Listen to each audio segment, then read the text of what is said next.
આજે માન્ય મંત્રી શ્રી મુખ્યમંત્રી શ્રી ભૂપેન્દ્રભાઈ પટેલ સાહેબ તાજેતરમાં રાજ્યમાં થયેલ કમોસમી વરસાદ અને વાતાવરણમાં આવેલા પલટાને કારણે ખેતી પાકોને થયેલ નુકસાન અંગે સંપૂર્ણ સંવેદનશીલતા દાખવી છે.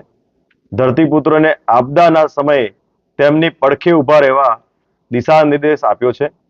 રાજ્યમાં આ વર્ષે અસાધારણ સંજોગોમાં આ કમોસમી વરસાદ થયો છે. તેના પરિણામે ખેડૂતોના ઊભા પાકને વ્યાપક નુકસાન થયું છે. ત્યારે રાજ્ય સરકાર સંપૂર્ણ કિસાન હિત લક્ષી અભિગમથી ખેડૂતોને સહાય માટે નેમ રાખેલ છે. એટલું જ નહીં, રાજ્યમાં પાછલા 2 દાયકાઓથી વધુના સમયમાં આવો કમોસમી વરસાદ થયો નથી. તેવા સંજોગોમાં આ વર્ષના આવા વરસાદથી ખેડૂતોને જે નુકસાન વેઠવાનો વારો આવ્યો છે તેની ત્વરાએ સમીક્ષા કરી ધરતીપુત્રોને ઉદારતમ મદદ માટે મૃદુ અને મક્કમ મુખ્યમંત્રી શ્રી ભૂપેન્દ્રભાઈ પટેલ સાહેબના નેતૃત્વની રાજ્ય સરકાર સંપૂર્ણ પ્રતિબદ્ધ છે. માન્ય મુખ્યમંત્રી શ્રી ભૂપેન્દ્રભાઈ પટેલ સાહેબના આ અસાધારણ સંજોગોમાં પડેલ કમોસમી વરસાદ તેમજ તેની વ્યાપકતા જોઈ આવા સંજોગોમાં જવલેજ ઊભા થતા હોય ખાસ સંવેદનાથી રાજ્યના ખેડૂતો હિતમાં પાકને થયેલ નુકસાન અંગે અસરગ્રસ્ત વિસ્તારોમાં પંચકમ કરી જરૂરી કાર્યવાહી કરી કોઈ ખેડૂતને અડચણ ન થાય તે રીતે 3 દિવસમાં કામ પૂરું કરવા થાય અને તેનો અહેવાલ રાજ્ય સરકારને તુરંત મોકલવામાં આવે તે માટે ચીફ સેક્રેટરી એસીએસ કૃષિ અને ખેડૂત કલ્યાણ વિભાગને સૂચના આપી હતી.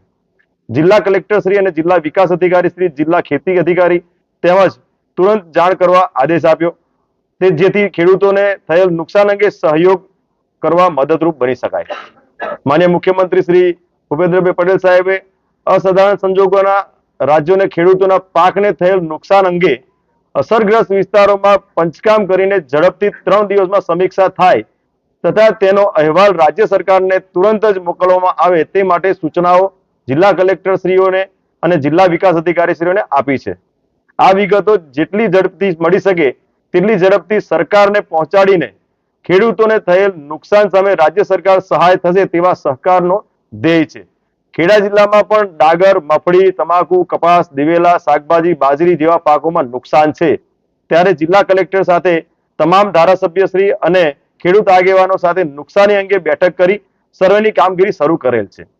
કુલ 2 લાખ ખેડા જિલ્લાની વાત કરીએ તો 2,26,499 હેક્ટરમાં વાવેતર હતું. અસરગ્રસ્ત વિસ્તારનું 130 ટીમ દ્વારા રોજકામ કરવામાં આવી રહેલ છે. જે કામ વધુ ઝડપથી કરવા માટે ટીમોને કામે લગાડેલ છે. મુખ્યમંત્રી શ્રી ભૂપેન્દ્રભાઈ પટેલ સાહેબની